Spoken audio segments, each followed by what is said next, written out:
Good morning, good afternoon to everyone who's joined today. I'd like to welcome you to our second Haystack Live session. We're going to have a speaker today talking about optimizing search when users enter broad terms. So thank you very much, Lisa from Medline, for stepping up to speak. A couple more things for your diary. The combined Berlin Buzzwords, Haystack and Mice's conference, which is going to be a week of online talks, workshops, panels and discussions. That starts the week of June the 8th, so do check out the website there. Lots of great sessions, including I think we've got 6 of the talks that were planned for Haystack itself, plus some panels and discussions, stuff on e-commerce search. There's actually a lot of content related to search engines there, so do take a look. OSC is running some training, some of it we planned for Haystack, but obviously that's happening separately now, so do check out our training sessions as well. And I'm going, without further ado, I'm going to hand over to Lisa. I will say, if you have questions for Lisa during her talk, if you could save them to the end of the session, we will have some time for questions, and then I'll ask you to ask them on the Zoom chat, and then I'll ask you to unmute, ask your question, and Lisa will respond. So we should have some time at the end for questions. But again, thanks again for everyone who's come, and thank you to Lisa. So I will now stop sharing and hand over to you, Lisa. All right, great. Thank you so much, Charlie. Hi, everyone. I'm Lisa. So as Charlie said, I'm going to talk today about broad searches. And some ways that I found in my career, how to optimize them, and hopefully give you guys some good ideas of what to go forward with. So let me get my screen shared.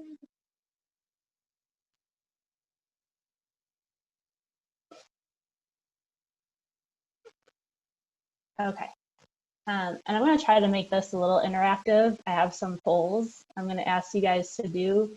So I'll put them in the chat during the right time. So if you can just click on the links that I put in there, do some quick polls, and try to make this a little more interactive since we're virtual versus in person. So like I said, today I want to talk about how to optimize searches when users enter broad terms. So we'll talk about what I mean by broad terms, some ways that I found to optimize them, and then ways to measure them. So just to start out with a little bit about me. So I'm currently from Wisconsin in the US, so big cheesehead, but I currently live in the Chicago, Illinois area. I went to school for marketing, so I by no means have a technical background for computers, and I really honestly haven't even used my marketing degree in my entire career. But my career path has gone from being a website merchandiser, so setting up products, writing product copy, working on images, then moving on to more of an analyst position. And this has really been focused on search and internal search on websites. So understanding what people are searching for, where there's opportunities for improvement, and then putting in optimizations.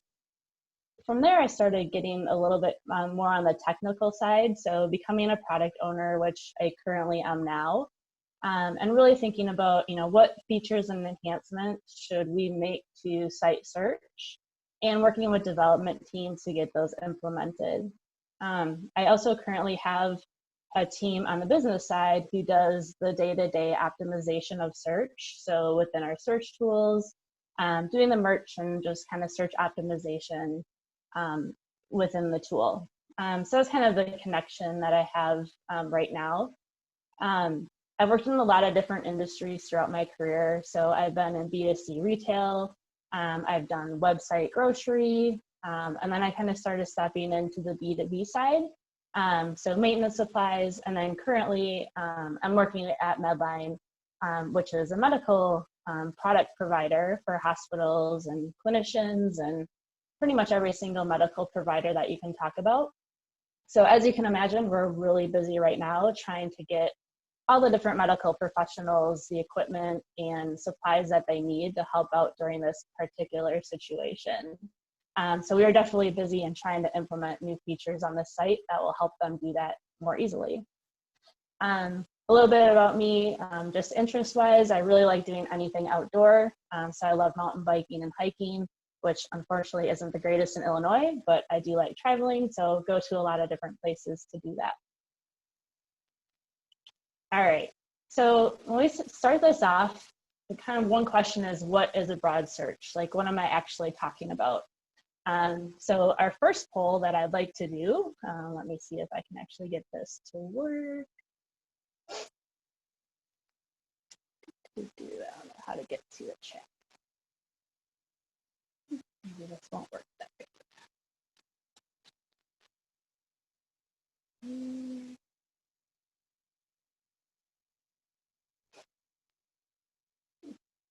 Well, maybe I won't do the polls. Okay, sorry about that. All right, we'll just go forward. So no polls yet. So what is a broad search? Everyone has seen this chart before. This is kind of the long tail search term chart. So it tells us how much keyword volume we get per terms and how many keywords are actually searched with that volume. So what this tells us is our long tail terms are these really kind of specific, lots of keyword searches. So women's red cashmere sweater. The customer really has a good idea of what they're looking for and entering very descriptive terms. So this is what we call a long tail search. And then up here are the head terms, like if they just search for sweater. So it's really broad. Maybe they're doing more like investigation into what type of sweater that they want and just want to see all the different options. So today, when I'm referring to broad searches, I'm talking about these kind of searches in these head term areas like sweater. So that's going to be the focus of this presentation.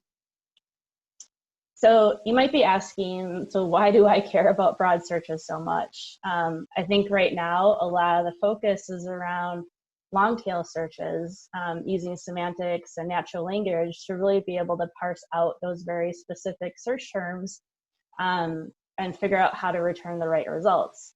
So, why do we care about those kind of head tail terms anymore?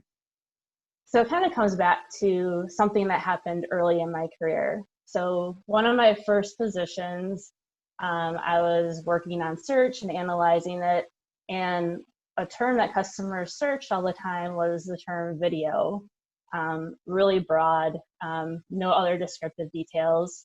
And what I found is the search term never performed well. Like, it had really bad click-through rates, it had really bad conversion rates.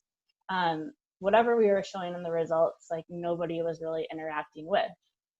And what we found for this particular company that I worked for, there were so many different options that could be considered video. We had video games, we had video cables, people could watch videos. So there were a ton of different options that we happened to sell on this website that could be considered video.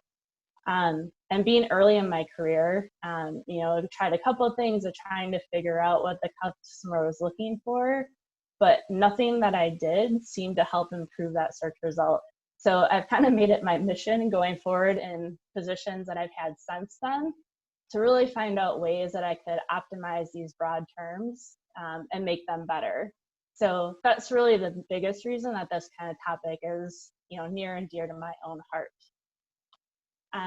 You may be thinking, why should you care? So I think one is, customers, search these really broad terms a lot, and they usually start out with these broad terms, and we want to try to help them as much as we can and make that experience on the website, the best that we can be.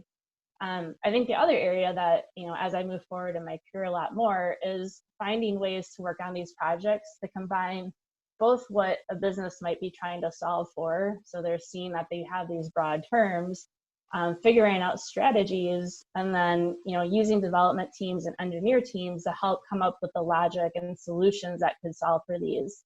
So I think there's this great interaction between business teams and development teams to share ideas and learnings to create a good user experience.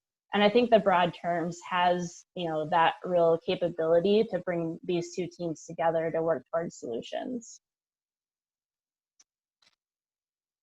So when we talk about broad searches, I'm going to go over 3 areas of, how I found to tackle them. So the first area I'm going to talk about are ways to determine intent when customers search for these broad terms. And then I'm going to go over 3 ways that I've found to optimize these through the different companies that I've worked at. There's more than 3 ways, but these have been kind of the most successful ways that I found. And then I want to finish by talking about, how we can measure what these changes are actually doing and how it's important to keep adjusting what we're doing as we learn if they're successful or not. All right. And then because I currently work in the medical field, for the examples I'm going to use throughout this presentation, I'm going to focus on just the product line of scrubs. So I think it's a pretty well-known item, but pretty much these are just clothing material that medical professionals wear when they're treating patients. So just to level set everybody, that will be focusing our example on scrubs for this presentation. All right, so there's 3 areas for determining intent that I want to go over. So one will be looking at the assortment available on your website. So this could be, what types of products you sell. If you have more of a content-based site, what are the different kind of buckets of content that you present to customers? So understanding what that assortment looks like and how that could help drive intent, and I'll go into more details on that. Understanding the behaviors, so what people are actually doing on your website after they search for something. So, what they're buying, what they're searching for, what they're clicking on. So understanding what those different behaviors are. And then if you're lucky enough to understand, who your users are and what their specific needs are, and how to tie those relationships into potential intent to help optimize those results. All right, so we're going to start with assortment first. So when I'm talking about assortment, if we looked at a search like scrubs, and if I had a website where I saw that, okay, we have a bucket of products that are actually called scrubs, and then we have a bucket of products that are maybe just called lab coats. And these are the only products, that we sell on our website. What I can find here is that we have one single exact match of that broad term to an item that we sell within our product. So looking at this assortment, I could say that, okay, I can determine intent because based on what our website does, we only have one thing that really matches that term. So we can assume there's really high intent that when customers are searching for scrubs, they're looking for the apparel item of scrubs on our website. So the other side of that, if I work on a website that maybe has a wide variety of items, so let's say this website, somebody searches for scrubs, but we sell both apparel and beauty items. So we may sell scrubs, the actual apparel item, but we might also, sell face scrubs or body scrubs. So just based on this, we wouldn't be able to determine intent just based on the assortment that we sell. So looking at these 2, if we can find an exact match, we could assume intent. If not, then we couldn't assume intent.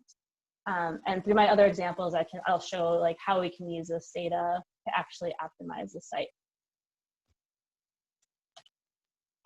So the second area that we look at are behaviors on websites. So usually in everything I do, I like to think about kind of that 80-20 rule. Like we want to focus on the activities that represent, the 80% of things that make up the most important, metric that we're looking for. And 2 of the most kind of biggest behaviors that I've found to help determine intent when people are searching are 1, what items they actually order after they search. And then second, what terms they're refining those broad searches to. So in this case, if somebody were searching scrubs, if I were to look at our ordering data, and I could see the majority, biggest bucket of people are buying actual scrub apparel items, and maybe only a really small percentage of those people are buying skin scrubs, I could assume that intent means apparel for this particular search term. Likewise, if I were to look at the refined terms, so this would be somebody searches for scrubs, maybe they didn't find what they were looking for, and then they search something more specific like women's scrub tops. If I looked at those refined terms, and again, if I could bucket them into, okay, the majority of them fall within apparel items, only some of them fall within a body scrub or a beauty item, for this search term, I could assume intent, represents the apparel items. If I looked at the other side of it, and maybe, again, I have a website that has a lot of different items that don't have one specific intent. If I was seeing that people who search for scrubs, there was a wide variety of items that they were ordering.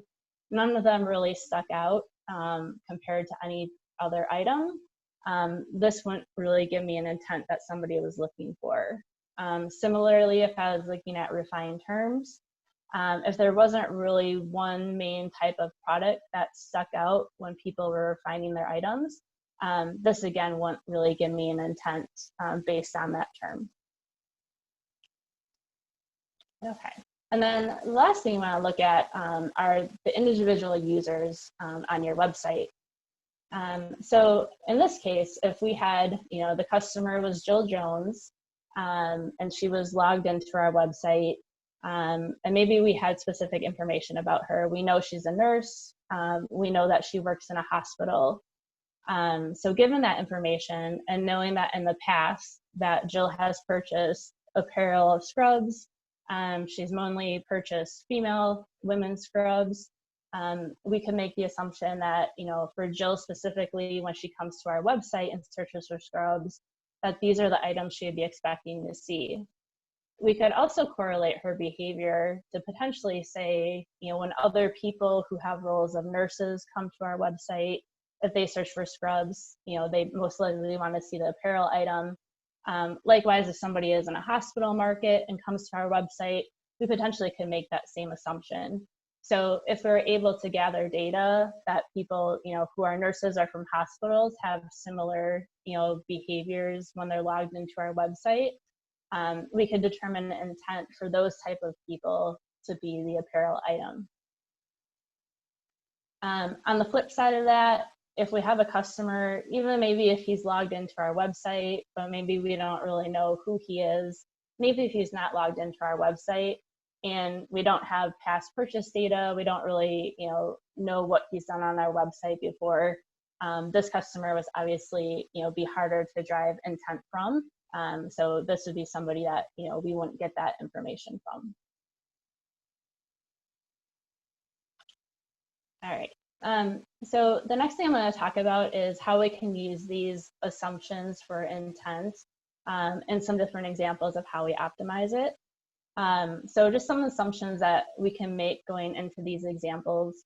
When we're talking about optimizing when intent has been determined, we're just going to make the assumptions that assortment indicates that we sell apparel items, that the customer indicates that they purchase these the most often, and that the user past purchases were for apparel.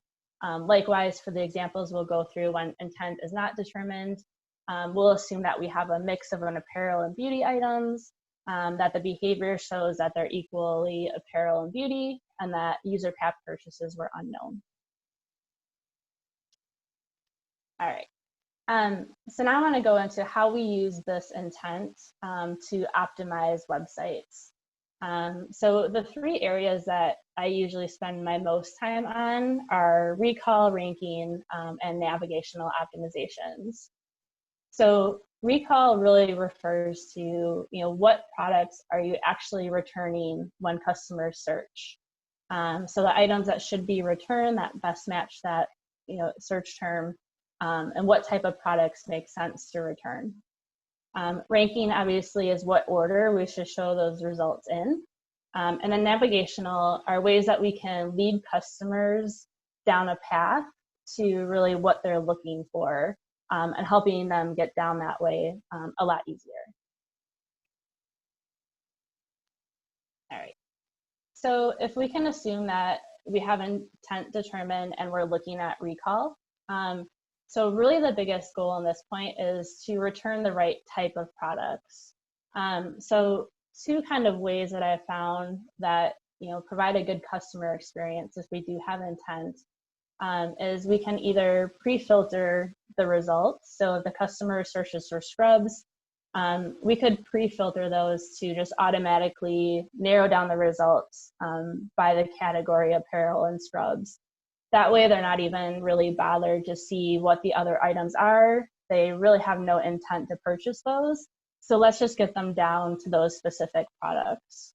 The other option that we do a lot is redirecting the term. So like if you had a category page or a landing page specifically for that type of product, and we knew the intent was for that item, you could just redirect them directly to that page. I found that this really helps. It kind of gets rid of the noise that customers are seeing on the page. It helps with things like too, if you have like sorting, so like sorting price low to high or sorting alphabetically. We typically find that customers get confused if they're looking for a specific item and they start doing those sorts, that other items not related to that kind of pop up in the results page. So it kind of helps just keep the results focused on this one specific type of item. So if recall, if we do not have intent and it hasn't been determined, the biggest goal here is returning the right mix of products. So like in these cases, we don't want to narrow what the customer is seeing if we haven't determined what intent is. We want them to really understand like what's the assortment that we have and give them the opportunity to potentially see all the results that potentially anybody could mean. So the optimizations here are, we typically want to return all results, but I think, depending on what data that you're seeing, maybe we still want to just return the best sellers. Like there may be some type of filtering we want to do, but in general, we want to have a good representation of all the results that could be coming up. And then I think in these cases, after, we return the products, then we really want to utilize the ranking and navigational optimizations that I'll go over next. All right. All right, so now if we move into ranking the results. So when we've determined intent for a term, we want to rank products in a specific order. So we know we're already returning only scrub items. So maybe we've pre-filtered that result. But even if we haven't, what we want to do is make sure that we're showing the right type of product first. So we're showing scrubs. And then within that, we want to make sure that we're basing the actual ranking of the products on behavior or user preferences. So like in this case, if Jill was logged into the website and she searches for scrubs, she obviously wants to see scrubs showing up first, but she also wants to see women's scrubs showing up first. So we want to try to make those results more specific to a user or group of users based on the data that we know. So really the ranking, as long as we have the right type of products, then we want to make sure that we're showing the right specific products that make the most sense to that customer to make them optimized for them. If we don't have intent determined, then ranking is really about creating visibility to the breadth of products that we have. So we want to show a mix of products within the results. We potentially want to represent like what the best sellers are, or for whatever your business cares most about. Like if you care about making sure you sell items with the best margin or the best sellers, you want to reflect that within these pages where we don't quite have intent determined. And then another good kind of way to optimize these or use them opportunities to merchandise. So, if you have items that you could flag as top sellers, or maybe you have new items, this could help indicate the customers who are maybe, in this more of a browsing state, investigating what they want to buy, give them some ideas of what items that they could look at, and then help them get down that path.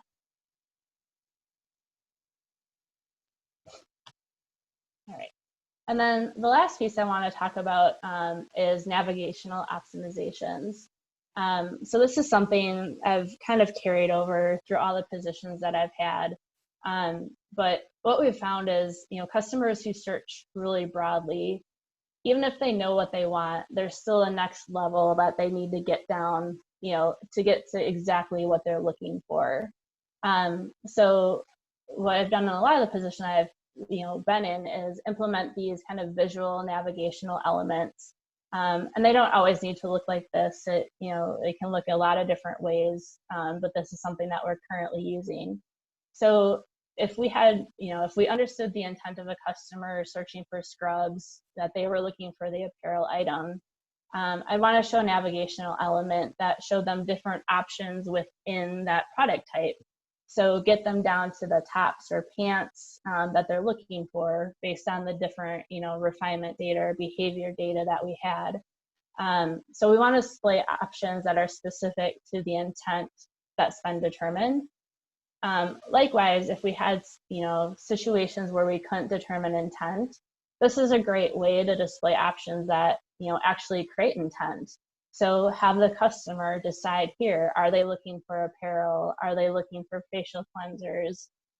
It really helps kind of drive that intent and get the customer to what they might be looking for that, we weren't able to capture. Another good thing about having these navigational elements is it actually helps the business teams and I think the development teams, capture additional data as to what customers are doing. Maybe our current data wasn't giving us any of this, but by implementing these, we can start capturing, what customers are actually interacting with, and then we can feed that back in to the decisions that we're making.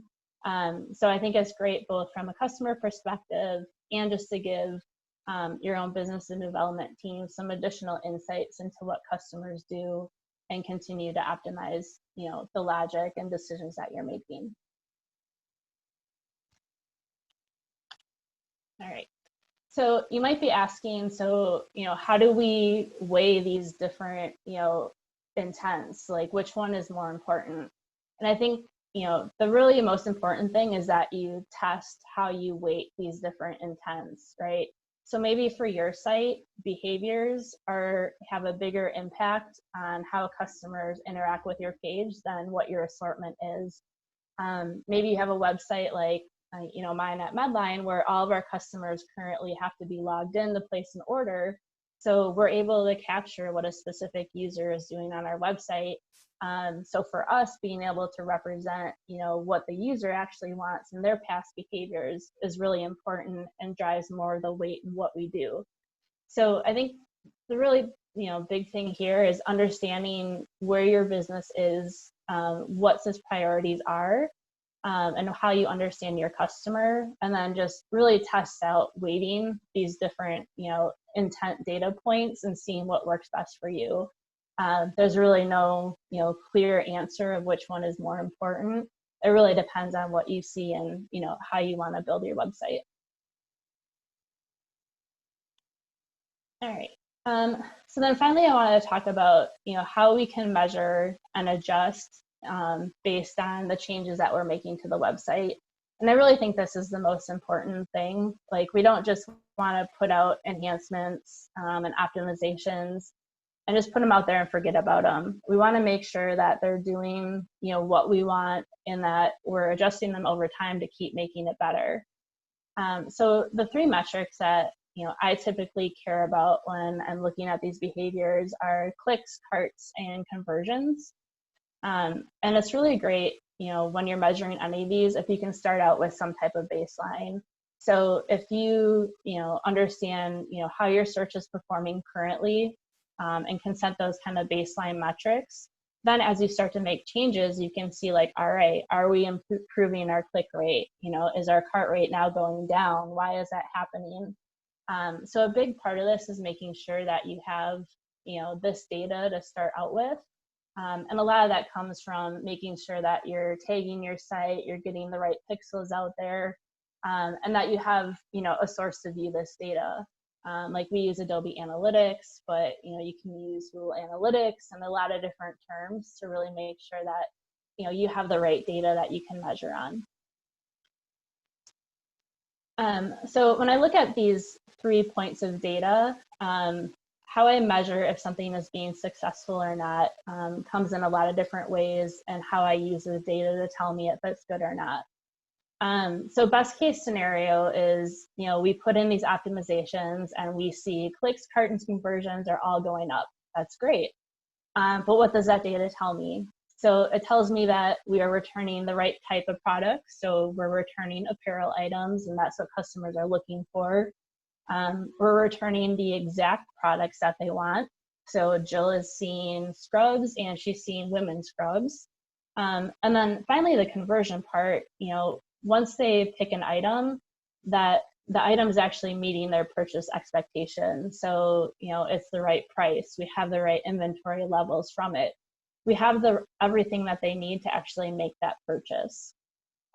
So if this is happening, then you really want to generate this kind of positive feedback loop to your results. So, you're learning that these are the right things to do for this term. We want to keep making sure that we keep, showing these good results and use this as kind of feedback potentially for other terms too.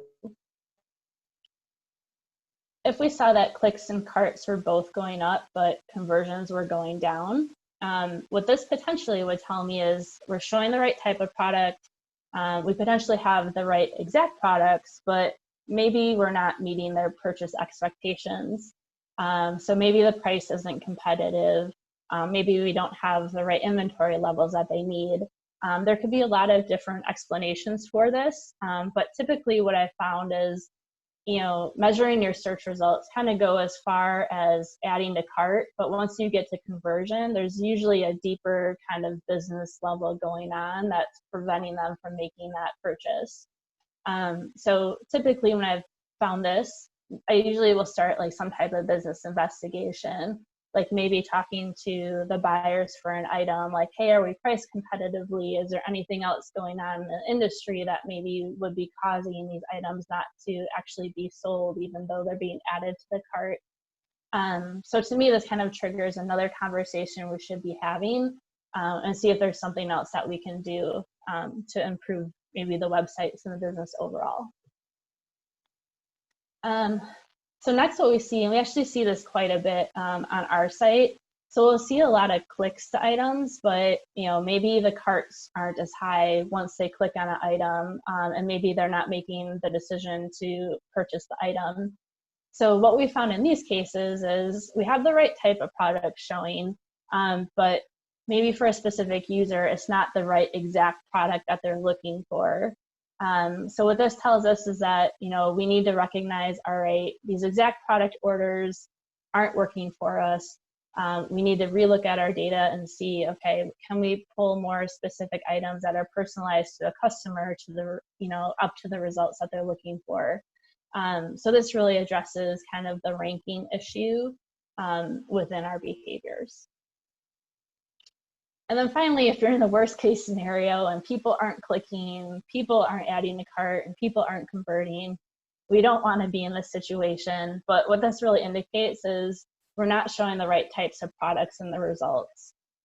So, if we have people whose intent for scrubs is beauty supplies, but we're showing the apparel item, we haven't done a good job of listening to that intent and getting those to the top of the page, or maybe filtering that result by it. So this is really indicating to me that kind of first step of returning the right type of product isn't happening, and we need to make some adjustments to how we're actually doing the recall of our results.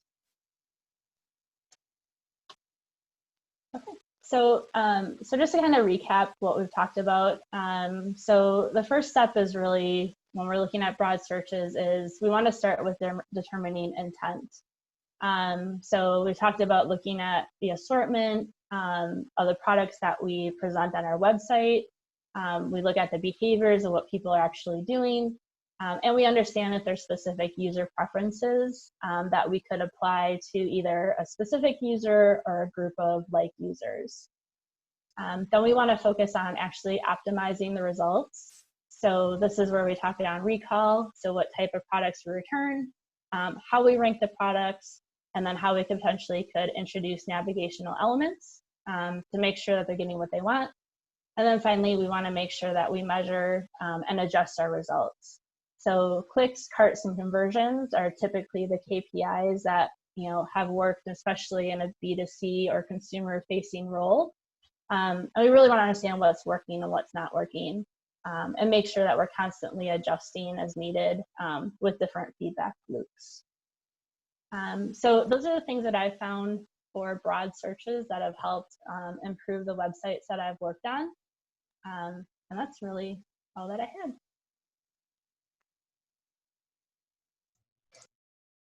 Fantastic. Thank you very much, Lisa. That's a wonderfully clear and useful set of steps there. I think that's great.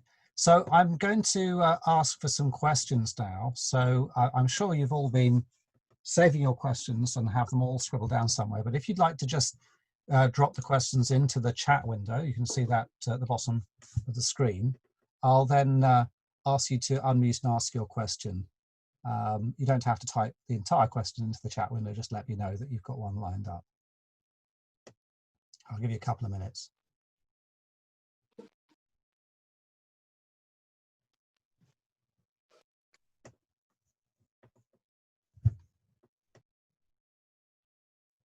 Perhaps I can kick us off since there's nothing in the window at the moment.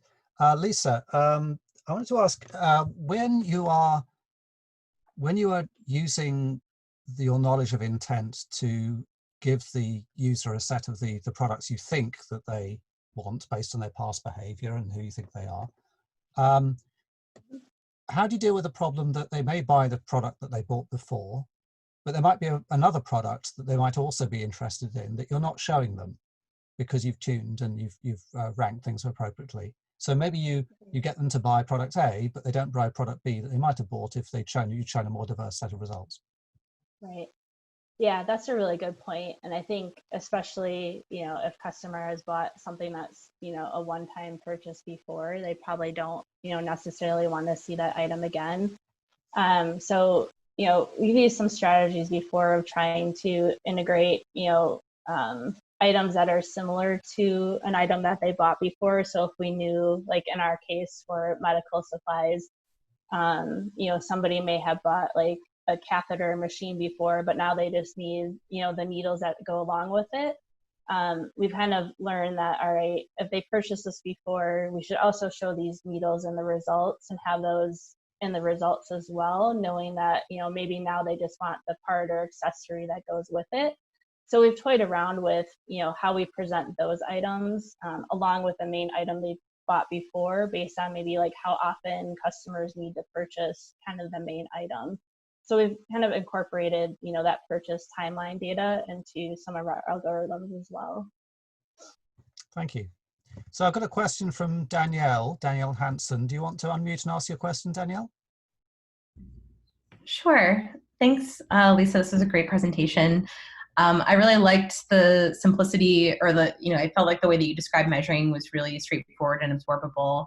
But of course, in discovery, you often see users go through more than a single query on their journey to actually adding something to a cart or converting. I'm curious if you look at that kind of aggregated search session when you're just measuring success, or if you actually do break it down sort of query by query and look at the data at that level.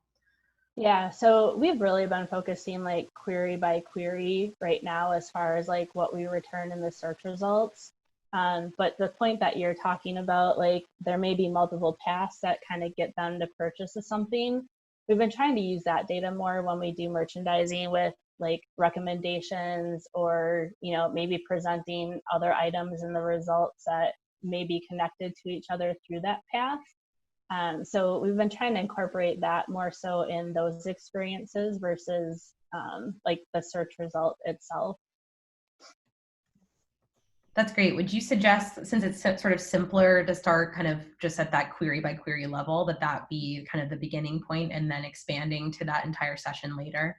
Yeah, definitely. Like usually where I've started is, my team will look at that really query by query level, just to kind of get those basic know-how and understandings built out as a baseline, and then move into those next areas. Great, thank you. Okay, we have another question from Satya. Do you want to ask your question, Satya? Sure. Can you hear me okay? Sure. Mm-hmm. Yes. Yeah. Thanks, Lisa. That was a fantastic presentation. Often I see on the wide assortment sites, people adopt custom landing page strategies. For example, if they, like for Home Depot, right? So if you go to electrical or Windows, instead of displaying the search results, they do a custom landing page where it's a combination of many things that they provide, like kind of a doorway. So what's your philosophy on custom landing pages versus optimizing the broad terms? You know, when do you choose one versus another? Yeah, that's a really good question. And actually have like, I don't know, this is really close to my heart. So I'm kind of a purist when it comes to search, right? Like typically what I found is when people are searching for a term, they're expecting to see products. So I've done quite a bit of A/B testing in some of my previous roles where we either took them to a search result page or we took them to a landing page that was a lot more like content generated and maybe led them to products, but presented it more of that way. And far by far, like usually the search result pages have typically one of showing them products. So through a lot of my experience, I found that's usually the case of people who are searching. But I'm sure there's probably some industries where, if the customer's intent is to more learn about something, a landing page could work. But I think if you have a website where it's really a buying intent, I've usually found more trouble sending them to these custom landing pages. Great. But yeah, nice to know that. Yeah. I'm interested if anybody else has any thoughts on that. Does anyone have any thoughts on that briefly?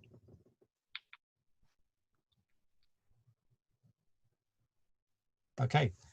So we have a next question from, I think it's Albahem. I'm sorry if I pronounced your name terribly. But, yeah, it's fine. Thanks, Charlie. I just want to mention about something you mentioned in your presentations about the sometimes you might need to redirect the user to a different page, or a different product. And it struck me that there are two questions about that. One is how often you have experience you need to do that, and that's need to be the right solution. And when you do such action, I think probably there is a kind of confidence level. This is what the user wants. How do you determine that confidence level? Because like you mentioned the idea of give them the different options. So, or like give them the pre-filtering. In that case, the user has the ability just to undo the pre-filtering. But when you redirect him, you have to be very confident that is the right one. Yeah, that's absolutely correct. So like I typically do not do a ton of redirecting. Usually the only use case, and this is usually come on sites that have just a ton of different results or a really big assortment, when it's really hard to kind of narrow down that result set to the specific item.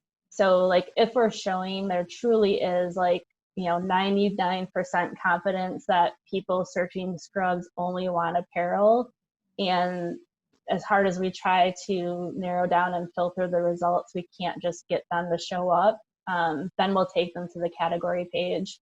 But honestly, a lot of that comes out of like maybe our taxonomy isn't built out very strongly. Maybe our product data we have gaps on.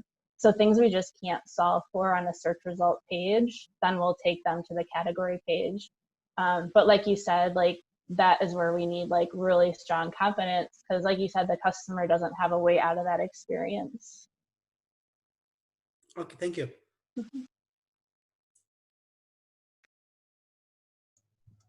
Okay, thank you. We've got another question from Andy Webb. Hi, Lisa. Really good talk, thank you. And I think that would be, there's lots of things you've talked about there that would be directly applicable to the service that my team looks after. But my question is really around the metadata you're using. It's clearly you've got it coming from a product catalog, but how much attention is given by people like putting that data together in the first place to help search, or do you have to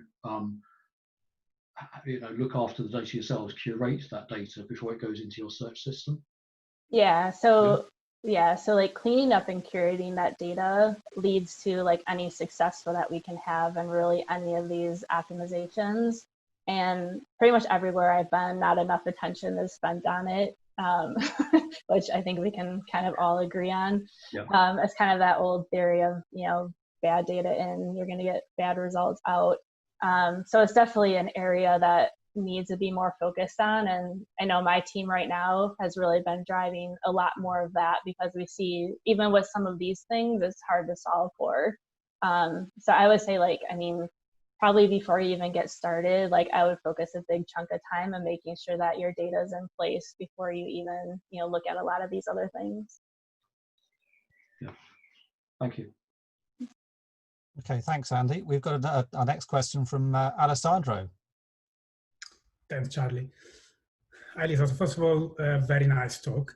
My question is, first of all, in your use case, and it is about evaluation and measuring. So do you get clicks, add to carts, and conversions just from the search result page of your search engine? Or you can get that, for example, through other sources, such as, I don't know, Google direct clicks, mail direct clicks, etc. Mm-hmm. Yeah, so right now we've been using just website data, but we take it beyond just search result pages. So we also tie in when we see conversions happen within, we have shopping list pages, people can build shopping lists and add to cart from there. They can do it directly from their cart. So we've been incorporating what data we have from those areas and pages as well into this. But to your point, one area we want to look at is, we have a lot of sales offline, our sales reps do a lot of purchases that we capture data for. That's something that we'd love to tie into, the data that we use, because it's, more holistic and we'd have a bigger grasp of it. We just don't have a good way to kind of tie those together right now with the tools that we have, but I think it's a really good opportunity. I also think you're, talking about how customers are coming in through SEO or Google or paid ads would help too, and kind of connect all those pieces together of who the real user is.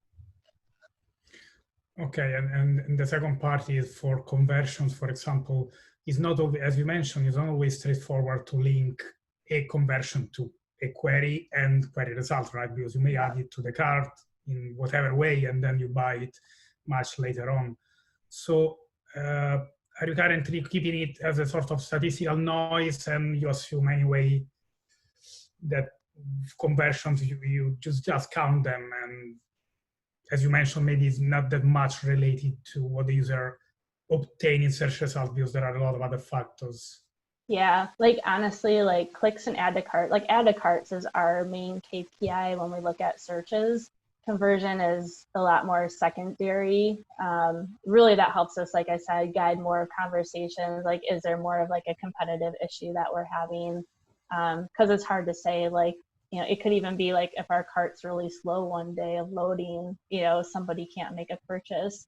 So we've been trying to tie in those metrics too. If we see errors happening in carts, maybe that's why this isn't converting well, or performance issues. So conversions, I think, kind of drive more of holistically, what maybe be wrong on our website versus what's wrong with the search term. Thank you. Thanks. Yeah. Thanks for your question, Alessandro. So we've got a few more questions. Danielle, you've had a chance, so I'm going to skip over yours for a minute. I may come back to it if we have some time, but Michelle. Hello, thank you for the talk. My question was related to data quality issues, and you have addressed this a bit already in the discussion, but maybe I would like to add a small add-on to that question. Okay, you can curate the data, but how do you prevent users from messing them up again? Because as the products are getting being edited, removed, altered, how do you deal with continuous flow of changes which will deteriorate your data? if I had that answer, I could retire. So do you have any automatic measures which are trying to evaluate the quality and warn the administrators that, oh, this product might be misclassified and you might change the category and so on?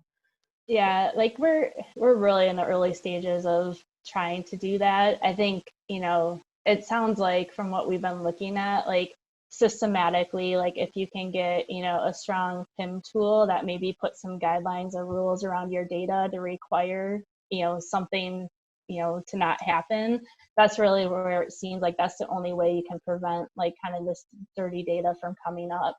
But honestly, like it's kind of a battle that I've always noticed in my past jobs, so I don't have a good answer. Okay, yeah, thank you. Yeah. Okay. And Martin, you had a question. Yeah, hi. So in many cases, you see attempts where the disambiguation is supposed to happen more upstream, like in the Autosuggest, right? So when the user starts typing scrubs, that the Autosuggest gives an option, scrubs in apparel or scrubs in cosmetics. So what's your take on that? Is the take rate not high enough, or what's your experience, trying to disambiguate the query and convert it actually in a more specified query as opposed to a generic one? Yeah, that's a really great point, Martin, and that's something that we have been utilizing. So like the navigational features that I showed you, we've been working to make sure that we also represent those in search ahead. So like, for scrubs, if we have women's tops, men's tops as options in that feature, we've also been plugging those into our search ahead. So when people search for scrubs, they could automatically just click on that more refined search and go to that page. So I think it's a great opportunity. We see a lot of success if we can capture customers right away. So that's a really great point. Okay, so we've got a last question here from Lavanya asking, I'm just going to summarize your question if you don't mind, how to approach this for technical documentation instead of products from an e-commerce site. Maybe, this is the last question, Lisa, if you've got a take on that, then I might open it up to the floor. So Lavanya, do you want to re-ask your question? Yeah, so all this focus was for the e-commerce products, right? So our site primarily has the technical documentation. So if somebody searches a product or something, how do we get the intent? Whether are they looking for some kind of a specification document or, support documentation where they are coming, maybe they are facing some issues and coming for a support query, or maybe comparison to some other products. So how do we determine that, and what is your suggestion to improve such searches? Yeah, I mean, I feel like it still is kind of the same process, right? Like instead of, understanding what people interact with, what products, I would recommend still capturing what people interact with, the different options that they presented. So like you said, like if they're, interacting most with technical documentation after they search for something, maybe that shows intent. If they're, interacting with videos or something else, that could show intent. So I think it's still a matter of, capturing what customers are interacting with, even if they aren't products, and where they're going. And if you can kind of bucket those things into types, that will, still kind of give you the intent of what, the user is doing on the website. But interested in, if other people who have dealt with those type of websites have other thoughts. Thank you. Sorry, do we have anyone else who'd like to comment on that one?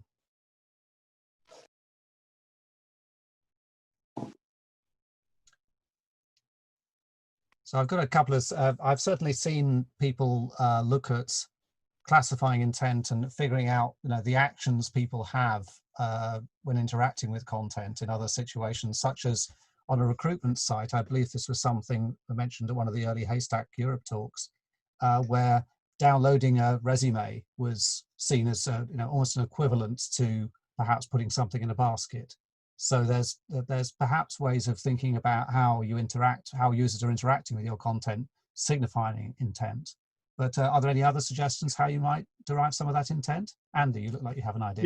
Yeah, so at the BBC, I mean, we look after the search systems for iPlayer and the BBC website, and we would kind of, we're not doing it so much as feedback into search at the moment, but we can do things like seeing how far through a TV program someone watched, or how far did they scroll down this news story that we gave them.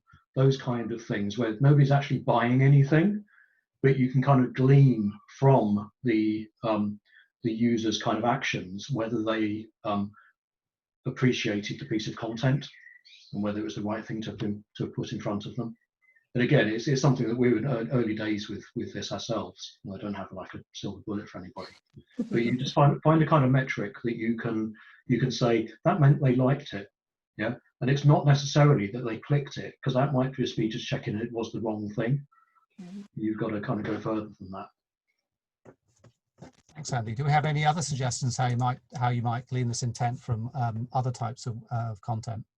Yeah, I mean, to Lavanya's question for technical documentations, at least for the domain where these technical documentations are somewhat tied to technical products, it's actually valid what Lisa covered here too. So if you could personalize search and you obtain info that this customer who is searching here actually has purchased, like, I don't know, 4 iPhones 3 months ago, then the query iPhone is probably more related to technical documents because the sale already took place recently. So, and that was in Lisa's presentation too, so that you can glean from that too, based on the purchase history, whether the query might be more in the support or documentation domain, or whether it's, again, a commerce intent.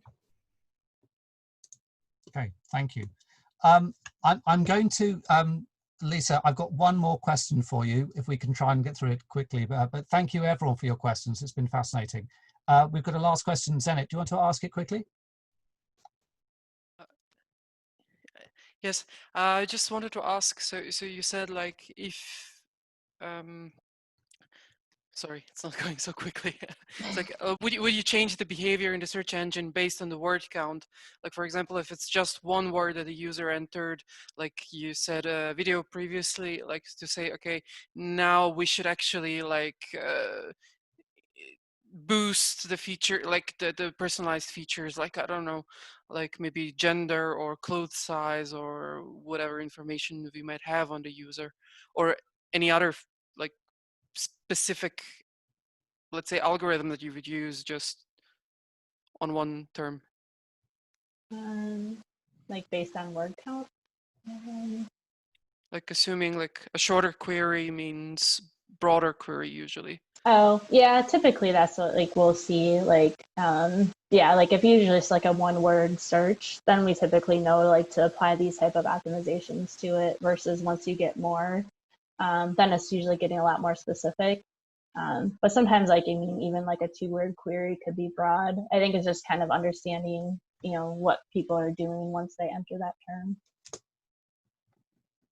Yeah, actually, I would be careful with that, because you have to look into your search log what nature these multi-word queries are, and just be careful if on your website, if you encounter fluff. So for the example given, if someone searches like, hey, I really like the scrubs that the doctor wore today, that's still a generic query. It doesn't tell you anything. So word count doesn't necessarily convert to meaning, but it depends on your customer base whether you have fluff queries or not. Yeah. That makes sense. Thank you. Okay, so firstly, I just want to say, extend our thanks to Lisa for speaking today. Thank you very much, Lisa, and thanks everyone for coming. I hope you've enjoyed it. We will return with more Haystack live talks. If you can see my screen here, our next talk is from Dan Worley of OSC on search visualization strategies. That's next week. It'll be next Thursday. The week after, we have the combined Berlin Buzzwords, Haystack and Mises talk. Do check that out. There's all kind of sessions there which will be of interest to lots of you, I'm sure, including a training session on search for e-commerce product managers. So this is for people not so much on the technical side. Ran it very successfully last year in Berlin, and we're going to repeat it this year. So do take a look at that. And we've got a whole series of talks planned for the next few months. So yeah, thank you everyone for coming, and do let us know any feedback, and we'll be back very soon with some more Haystack Live. Thank you very much.